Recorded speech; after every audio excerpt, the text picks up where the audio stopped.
E houve nos dias de Davi uma fome de 3 anos consecutivos. E Davi consultou ao Senhor, e o Senhor lhe disse: é por causa de Saul e da sua casa sanguinária, porque matou os gibeonitas. E vamos orar. Pai amado, obrigado pela tua palavra. Eu peço que o Senhor agora nos abençoe, que teu Espírito possa nos ajudar a ouvir com fé, que o mesmo Espírito possa ajudar a mim a trazer a mensagem esta noite de forma poderosa e eficaz através de teu Espírito. Abençoe-nos cada um, eu te peço, em nome de Jesus. Amém. E vamos então nos sentar esta noite, e nós estamos voltando então para o nosso estudo sobre a vida de Davi, e nós começamos o capítulo 21 na semana passada, e nós vimos aqui um tema que vamos continuar hoje, e o tema é quando Deus não é justo. O quando Deus não é justo, quando acontecem coisas em nossas vidas, talvez conosco, ou a gente observa alguma coisa acontecendo na vida de outras pessoas que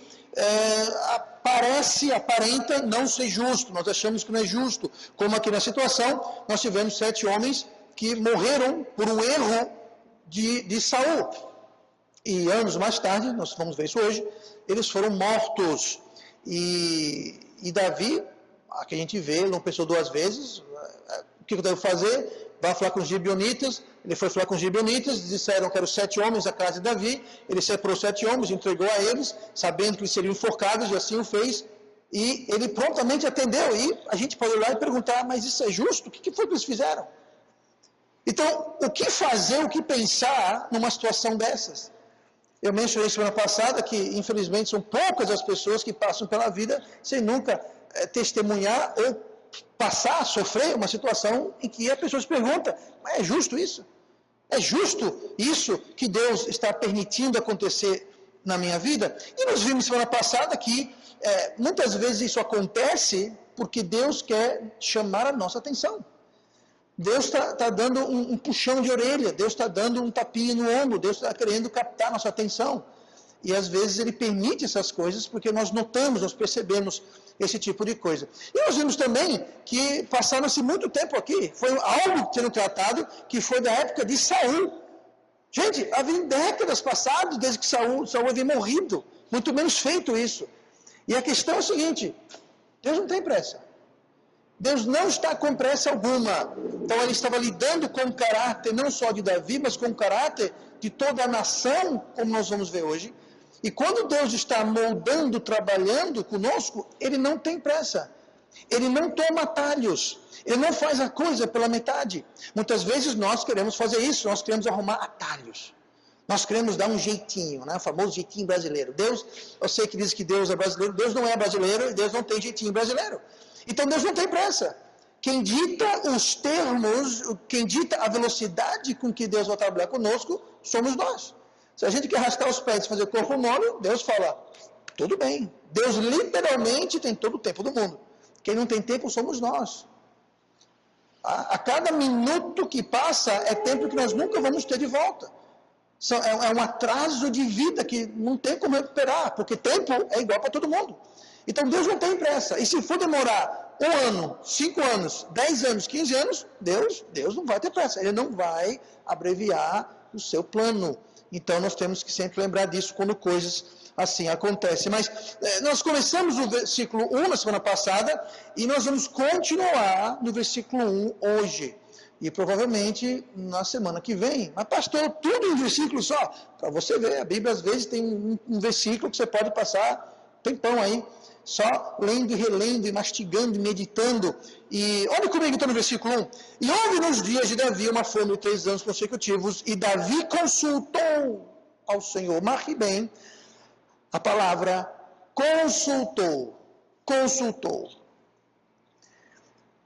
Quando Deus traz alguma coisa na sua vida que lhe parece injusto para com você ou alguém, aquilo lhe chama atenção, entenda isso, que Deus quer que nós nos enxerguemos como nós realmente somos.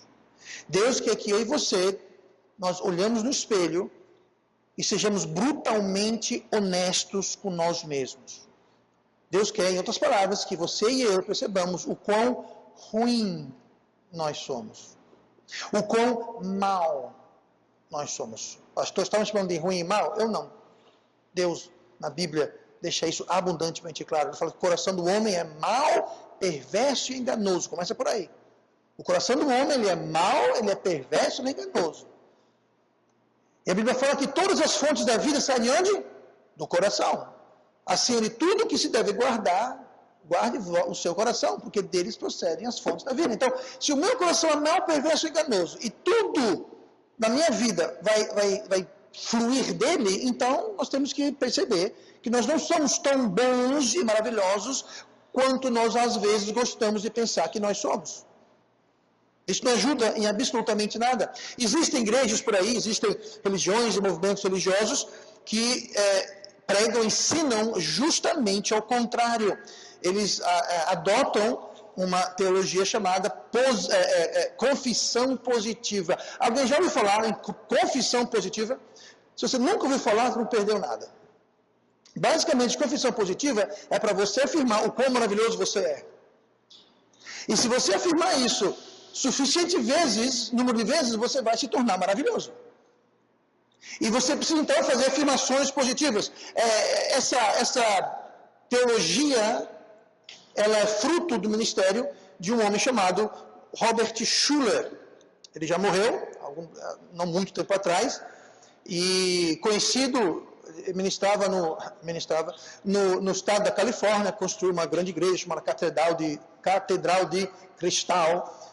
Era vidro, mas tudo bem. E tem muitos adeptos no Brasil.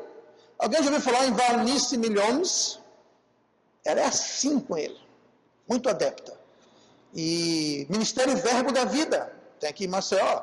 Pois é, esse ministério é da Valnice Milhomes, que segue essa afirmação positiva. Alguém já ouviu falar então R.R. Soares? Ele é outro.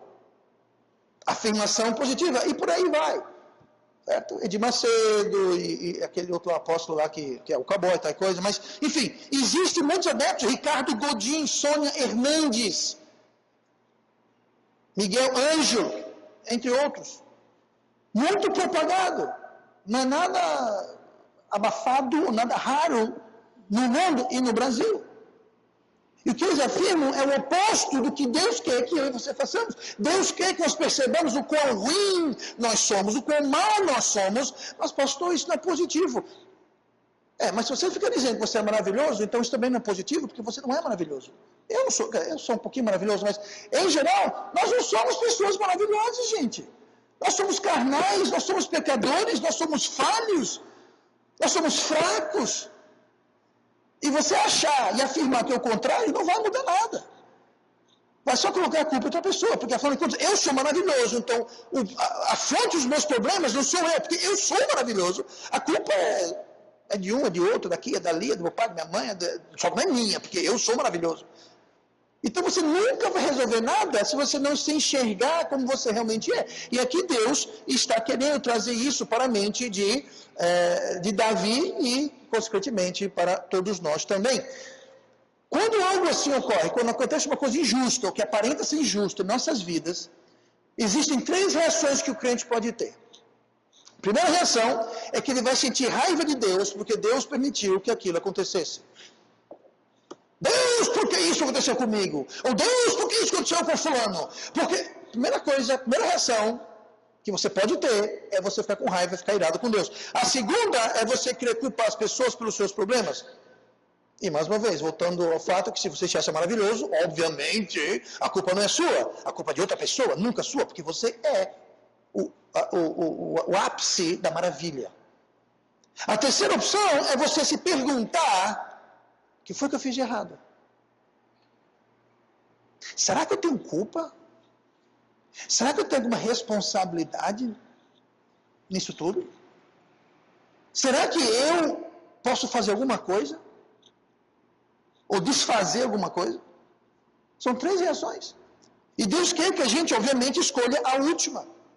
E nós devemos, então, nos julgar não aos nossos olhos, nós devemos julgar aos olhos de Deus.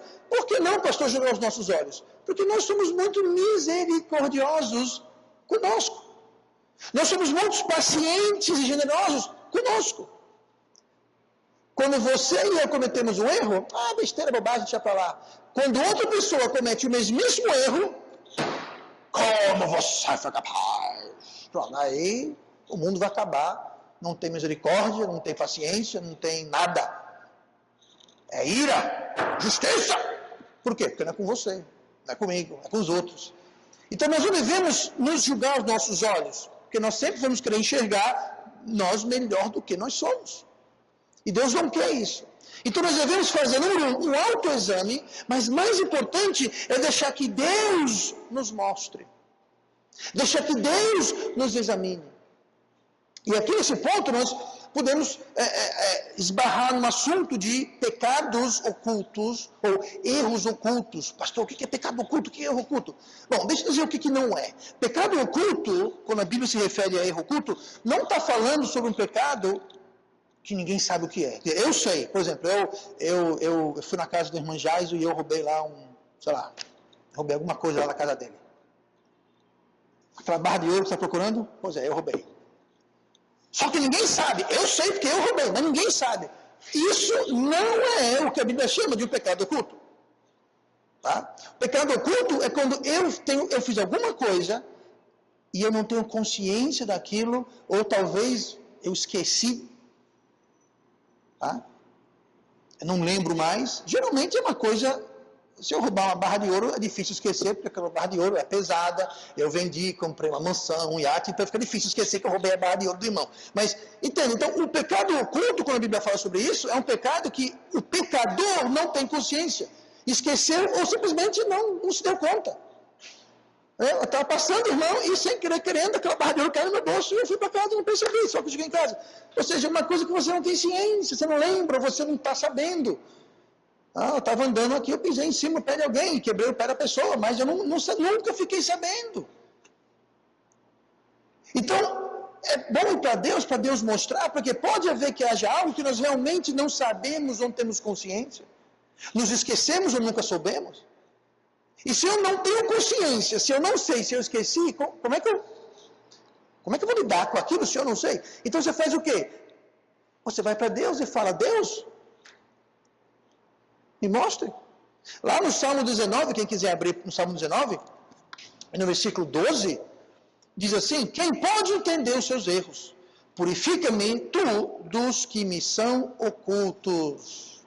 Então aqui o salmista está falando sobre os erros, sobre os seus pecados. E ele fala para Deus para purificar dos que são ocultos. Agora veja só, dos que me são ocultos. Me são ocultos. O salmista está dizendo, Deus, lide e mostre, trate, purifique dos pecados que para mim são ocultos, ou seja, que eu não sei. Se é algo que eu estou sabendo, então eu sei. Isso aqui é pecados que nós não sabemos. Então, se alguém tem consciência, se alguém está sentindo o peso, se alguém está incomodado, se alguém está sentindo aquele pecado, então não é oculto, convenhamos. Só é oculto se você não está sabendo. Então não se encaixa aqui nessa questão de erros ocultos. Eu digo isso porque recentemente alguém levantou esse versículo aqui. Agora é interessante que a pessoa que fez isso só levantou a primeira metade do versículo. Aí eu falei, você lê o resto? Porque o resto explica o que está falando. Tá? Então, isso aqui são pecados que nós sabemos. Então, se você está sabendo, se você está sentindo culpa e o peso do pecado, então não se encaixa sobre o pecado oculto. Tá? Então, Deus tem o conhecimento. Pode ser um pecado oculto, nós não temos conhecimento, mas Deus tem, claro. Deus tem conhecimento, Ele sabe de tudo. E Deus, lá no Salmo 90, e no versículo número 8, diz assim, diante de Ti puseste as nossas iniquidades, os nossos pecados ocultos, à luz do Teu rosto. Mais uma vez, aqui usa o termo, nossos pecados ocultos. Está exposto para quem? Está exposto para Deus, não para a gente. Então o pecador não está ciente, não está sabendo. Então ele fala, diante de Ti puseste as nossas iniquidades, iniquidades essas que Deus está vendo, mas os nossos pecados ocultos, Deus está vendo, à luz do Teu rosto. Então está perante Deus, está na luz, à vista do rosto de Deus, mas não da gente. Esses são os pecados. Por isso que é importante a gente fazer o quê? A gente ir para Deus. Sim, fazer um autoexame, mas também ir para Deus. Sim, fazer um autoexame, porque se a sua consciência lhe acusa, então eles não são ocultos. Mas pode ser que haja pecados ocultos. E se esse é o caso, então Deus pode nos mostrar, pode nos revelar. Por quê? Porque Ele quer que você e eu tratemos disso. Porque Deus sabe que o salário do pecado é morte. Deus sabe que aquele que encobre suas transgressões não prosperará. Deus sabe, então Ele quer que você trate. E por isso que Ele causa coisas para chamar nossa atenção, justamente para quê? Para que a gente faça um autoexame, mas não somente um autoexame, mas a gente ir para Deus e falar, Deus, me mostre. Me mostre. E foi exatamente isso que Davi fez. Se a gente lê aqui o versículo 1 mais uma vez, e houve nos dias de Davi uma fome de 3 anos consecutivos, e Davi consultou ao Senhor. Estava havendo um problema, parecia injusto. Davi fez o quê? Ele foi para Deus. Ele foi para Deus e falou, Deus, qual é? Por que isso? Davi consultou ao Senhor. E é isso exatamente também que nós devemos fazer quando as coisas não parecem justas, quando as coisas não parecem estar indo bem, quando as coisas estão desagradáveis, nós devemos consultar a Deus. E isso deve partir de nós. E não de Davi, não de Deus. Note que a fome durou quantos anos? 3. Demorou 3, nós vimos semana passada, demorou 3 anos para Davi ir consultar. E na semana passada eu lancei a pergunta, e se Davi tivesse consultado Deus 2 anos antes? 1 ano e 51 semanas antes? Um dia depois de começar a fome, seria muito mais abreviado. Então nós devemos consultar a Deus, foi exatamente o que Davi fez, demorou, nós não devemos demorar, mas se quiser esperar, não tem problema, Deus tem todo o tempo do mundo, agora vai ter 3 anos de fome, ou seca, ou seja lá o que for. Então, Salmo 139, é interessante, fala aqui, Salmo 139, versículo 23. Sonda-me, ó Deus, e conhece o meu coração, prova-me e conhece os meus pensamentos. Então aqui o salmista está dizendo, sonda-me. Essa palavra sondar, ela significa escrutinar, examinar. Quando estão procurando petróleo, a Petrobras está procurando petróleo, ela faz o quê? Ela faz um buraco bem profundo e joga uma sonda lá dentro. Para quê? Para sondar, para ver se tem petróleo lá dentro. Então aqui, está dizendo, sonda, meu Deus, olhe lá no interior do meu coração, vá nas profundezas do meu ser e sonde-me. O Senhor não precisa, mas eu estou pedindo, dando a minha permissão, sonda-me. E ele fala, então, prova-me. Prova-me. Salmo 26, versículo 1. Julga-me, Senhor, pois tenho andado em minha sinceridade, tenho confiado também no Senhor. Mesma coisa, o salmista fala, julga-me. E note que interessante, julga-me, Senhor, pois tenho andado em minha sinceridade. Aqui o salmista diz o seguinte, olha, eu tenho andado na minha sinceridade, que eu saiba, eu sinceramente não sei se eu fiz algo de errado. Mas sabe uma coisa? Julga-me, Deus, sonda-me, prova-me. Eu tenho andado em sinceridade, mas se alguma coisa oculta, se alguma coisa que eu esqueci, alguma coisa que eu não estou sabendo, julga-me, me diga, mostre-me, avise, que eu vou lidar com isso. O Salmo 26 continua, no versículo 2, Salmo 26, 2. Examina-me, Senhor, e prova-me os meus rins e o meu coração. Mais uma vez, examine-me, Senhor. Deus, você me examine. Esquadrinha, essa palavra esquadrinhar quer dizer escrutinar, é olhar com detalhe minucioso. É justamente aqui, sonda-me, prova-me, julga-me, examina-me, esquadrinha. É isso que devemos fazer. É abrir o nosso coração e consultar Deus dizendo, Deus, há alguma coisa? Alguma coisa que eu não estou sabendo? Agora, primeiro você se examine. Primeiro você verifique. Você primeiro comece com o que você sabe. O que você está ciente. Do que você está sabendo. E depois de lidar com tudo isso, como o Davi falou, eu tenho andado em minha sinceridade, mas sonda-me, julga-me, examine-me. Porque se tem alguma coisa, então eu quero saber, eu quero fazer algo a respeito. E a tal da confissão positiva é justamente o contrário. É o contrário. É você afirmar, eu não tenho nada errado comigo, eu sou uma pessoa maravilhosa, meu mundo é maravilhoso, é tudo maravilhoso, eita que maravilha. É totalmente na contramão do que Deus está querendo fazer aqui. Então, a melhor coisa e a coisa mais sábia que nós podemos fazer é a gente tratar desse problema nos enxergando como nós realmente somos e não como nós imaginamos, gostaríamos que nós fôssemos. Então pergunte a Deus: Deus, eu fiz algo de errado? Deus, eu tenho alguma conta em aberto? Eu tenho alguma ferida aberta na minha vida que eu não estou sabendo? Porque aqui o povo tinha uma ferida aberta. Nós vamos ver isso daqui a pouquinho. Tinha uma ferida aberta. E passou 3 anos de fome. Mas antes disso, passaram-se muito mais tempo desde que a ofensa foi iniciada. Nós vamos ver isso daqui a pouquinho. Uma coisa que isso faz também, a gente se enxergar como nós realmente somos, é que nos mantém humildes. Nos mantém humildes. A gente não fica exaltado achando que nós somos o que nós não somos. Nos mantém pertinho, dependente de Deus.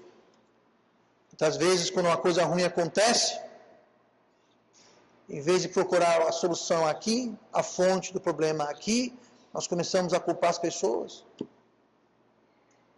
Ah, pastor, porque o desemprego está ruim, a economia está ruim. Eu sei. Mas será que não é você também que está amarrando as mãos de Deus? Ah, pastor, mas é como hoje em dia, né? Hoje em dia está todo nas notícias o governo dizendo que está faltando material médico nos hospitais. E é por causa da manifestação dos caminhoneiros. Porque nunca faltou material médico no hospital nenhum no Brasil, né? Sempre teve aí esbanjando. Nunca faltou. Aí estão colocando a culpa agora nisso. É disso que eu estou falando. É a gente se enxergar como nós realmente somos, e não ficar jogando culpa para o primeiro desculpa que aparece. E querer tirar o corpo fora. Tá? Pastor, minha família cheia de problema, com minha esposa, com meus filhos. Sabe o que é isso, pastor? É o diabo. É o diabo, pode ser, mas será que não é você não? Desobediência, rebeldia. Não, pastor, é o diabo. Já acontece a história, que às vezes dá pena do diabo, né? Acho que às vezes ele está lá chorando, tudo sou eu. Todo mundo me culpa por tudo. Muitas vezes o diabo não tem que fazer nada, gente. Não tem que fazer nada. Às vezes somos nós mesmos que plantamos a colheita triste que a gente colhe. Somos nós que cavamos a nossa própria cova. Tá? Então, em vez de culpar o diabo, culpar a greve dos caminhoneiros, olhe para você mesmo. Pergunte a Deus. Agora, se realmente você não tem culpa no cartório, se você realmente pediu para Deus nos julgar, examinar, escrutinar, e Deus não mostrou nada, então toca o barco para frente, vamos adiante. Mas devemos fazer um autoexame e devemos consultar a Deus como Davi fez. Davi consultou ao Senhor. Nós devemos também, é claro, consultar ao Senhor em primeiro lugar. Olhe para o versículo 1, de novo. E houve nos dias de Davi uma fome de 3 anos consecutivos.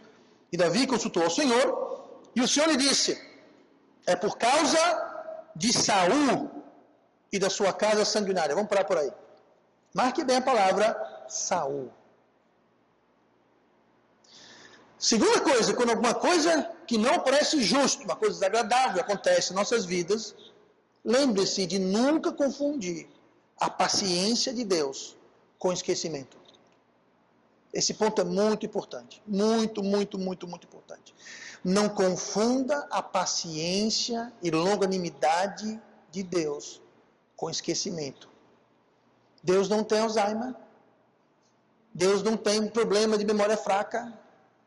Não confunda a longanimidade e a paciência de Deus com esquecimento. Deus é paciente, mas Ele não esquece. Ele não esquece. E algo realmente impressionante sobre esse episódio todo aqui é quando você vê o tempo envolvido. Você sabia que Saul havia morrido já faziam 35 anos que ele morreu. Então, esse massacre dos gibeonitas ocorreu para lá de 35 anos. Gente, 35 anos é quase a minha idade, alguns anos atrás. Eu não menti, eu não ouço mentindo. Era a minha idade alguns anos atrás. Não vou dizer quanto, na sua conta, mas era a minha idade alguns anos atrás. Deus aqui está tratando com o problema, com uma situação que ocorreu há mais de 35 anos. Gente, tem gente que se passa 35 horas, Deus esqueceu, estou livre. Os meus dentes caíram, minha casa pegou fogo, minha vida não acabou, eu acho que Deus esqueceu. Gente, Deus não esqueceu. Passamos de 35 anos. 35 anos passou e Deus está lidando ferozmente, animadamente, energeticamente com esse problema aqui. Por quê? Porque durante esse tempo todo não foi tratado, não foi abordado. Simplesmente estavam colocando a sujeira embaixo do tapete, ou como nós sabemos, quem encobre as suas transgressões não prosperará. Passaram 35 anos. Não foi algo que fizeram semana passada, mês passado, ontem. Aí você pergunta, pastor, por que Deus esperou tanto? Por que só agora tratar do assunto? Eu lhe garanto uma coisa, durante esses 35 anos, Deus havia e estava lidando com o povo de Israel. Com Davi, com os líderes, indivíduos, talvez sacerdotes. Francamente, eu não sei.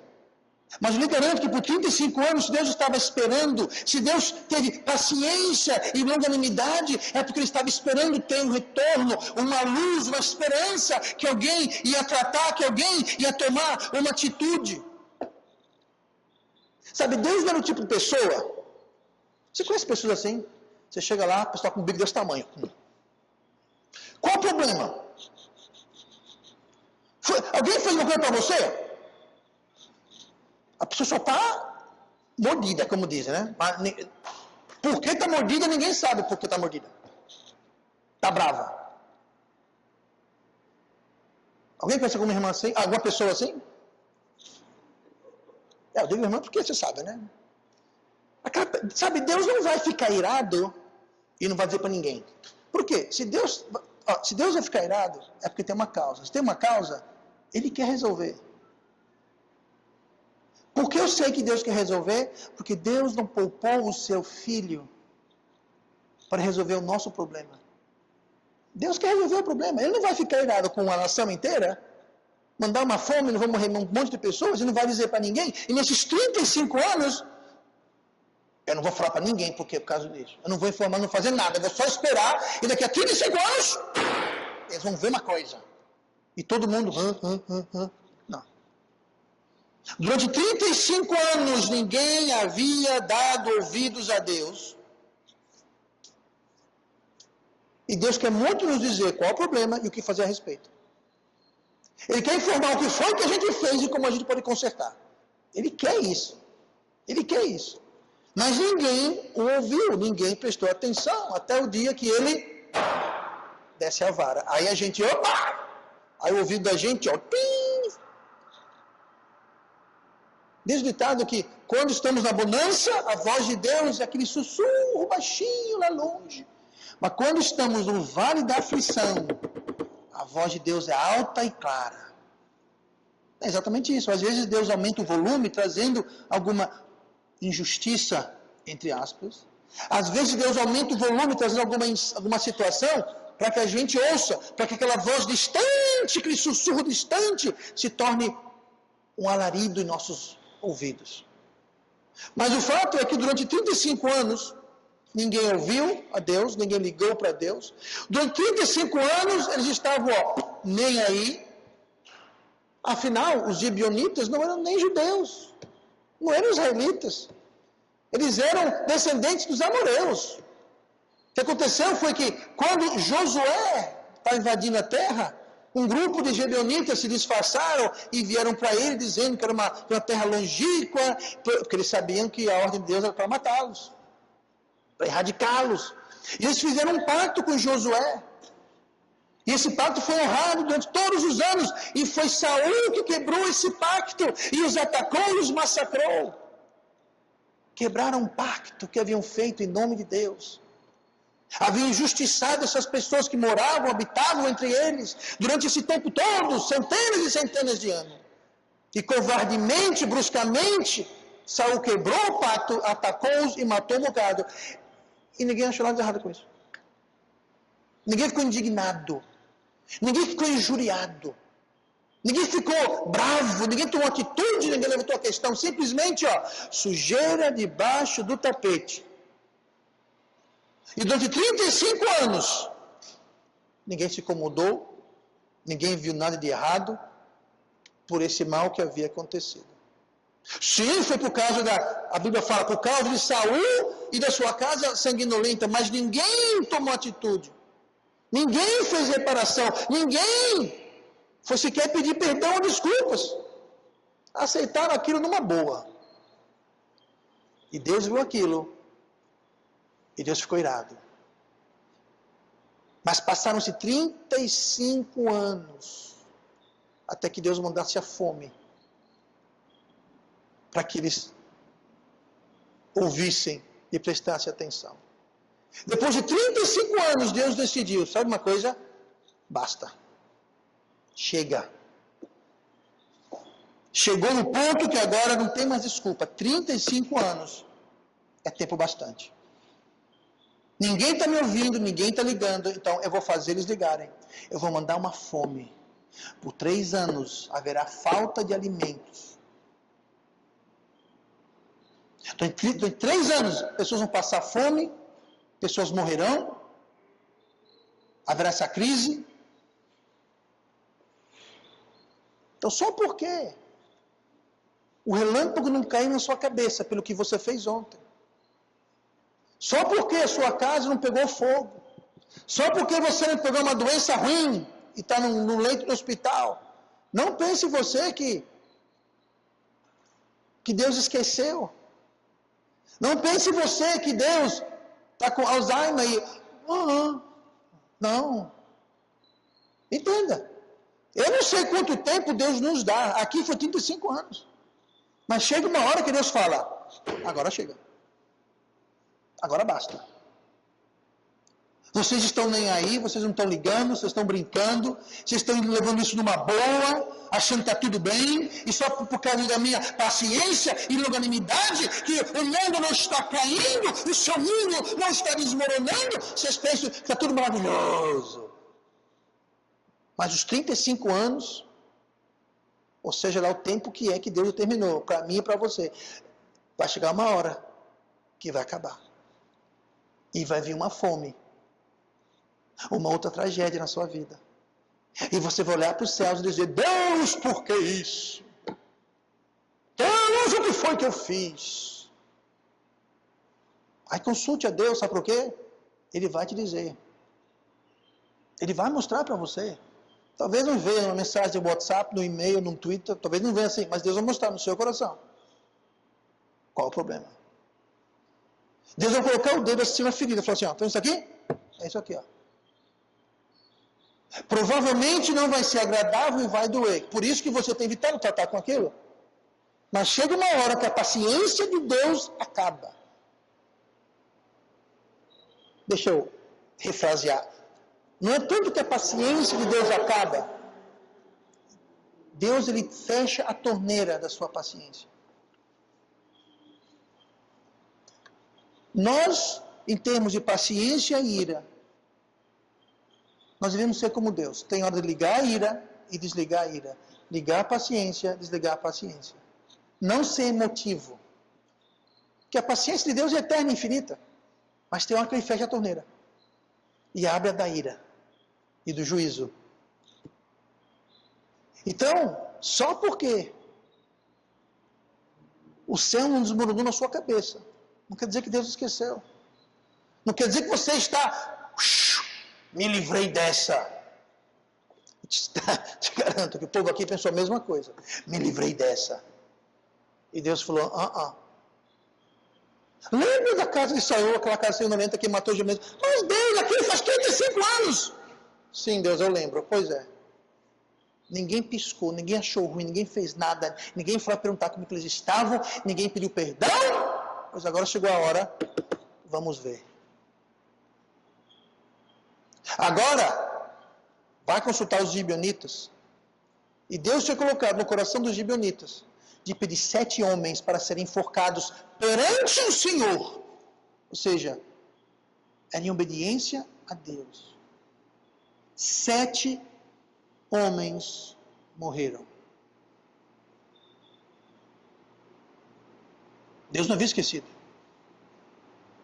É interessante que esses 7 homens que morreram eram para ser da casa de quem? De Saul. E a Bíblia fala, é por causa da casa de Saul e da sua casa sanguinária. Eu não sei, mas eu te garanto que esses 7 talvez tiveram uma parte maior no massacre dos gibeonitas. Realmente, eu não sei. Mas eu sei que Deus é justo. Isso eu sei. Então, o que parece ser uma injustiça aleatória, nem sempre é o que parece. Então, quando você vê uma injustiça acontecendo, como eu falei semana passada, às vezes a gente pensa que é injustiça porque nós não conhecemos os detalhes periféricos mais profundamente. Nós não estamos a par de toda a situação.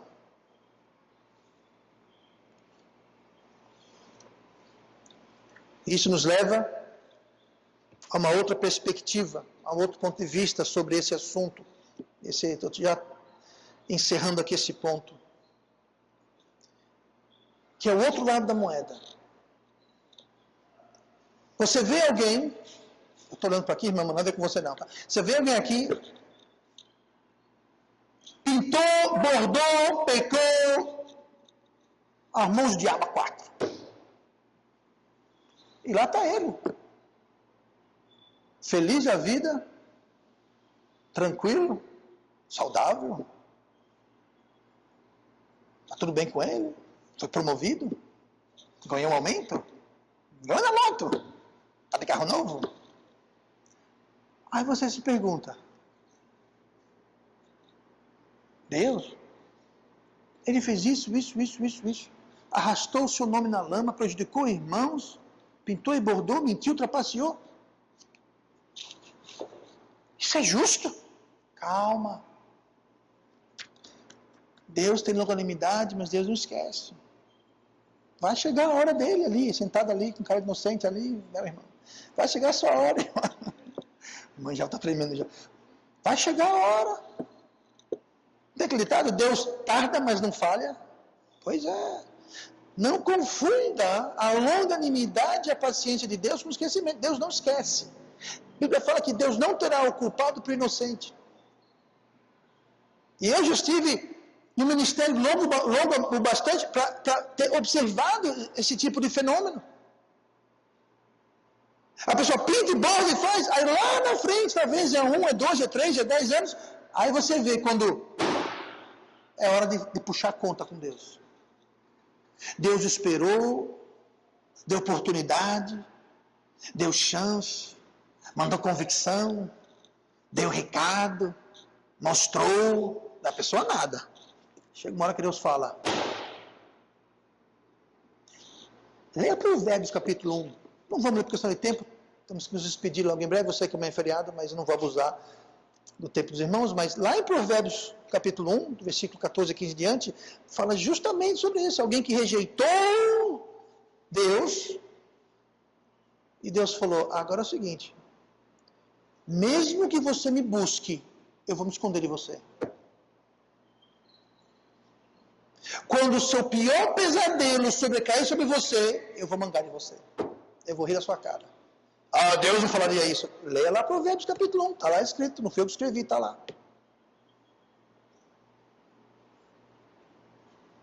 Então Deus é paciente, é. Mas chega uma hora que ele fala, agora basta. Agora chega. Ah, ele mandou a fome. A fome foi só para chamar a atenção. Quando chamou a atenção, vai morrer 7. Então não confunda. Não confunda. Deus não vai deixar nada passar em branco. Você pode não estar vendo, mas Deus está sabendo. Deus esperou 35 anos, nesse caso aqui. Mas em qualquer caso, mais cedo ou mais tarde, Deus vai tratar do assunto. Não pense que Deus vai deixar a nossa sujeira debaixo do tapete para sempre. A hora vai chegar de acertar as contas. E aí não vai ser bacana, não vai ser agradável. Não. O melhor que a gente faz é se examinar.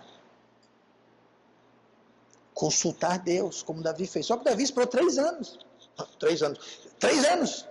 Davi esperou 3 anos depois de 35 anos do ocorrido. Então foram 38 anos se passaram.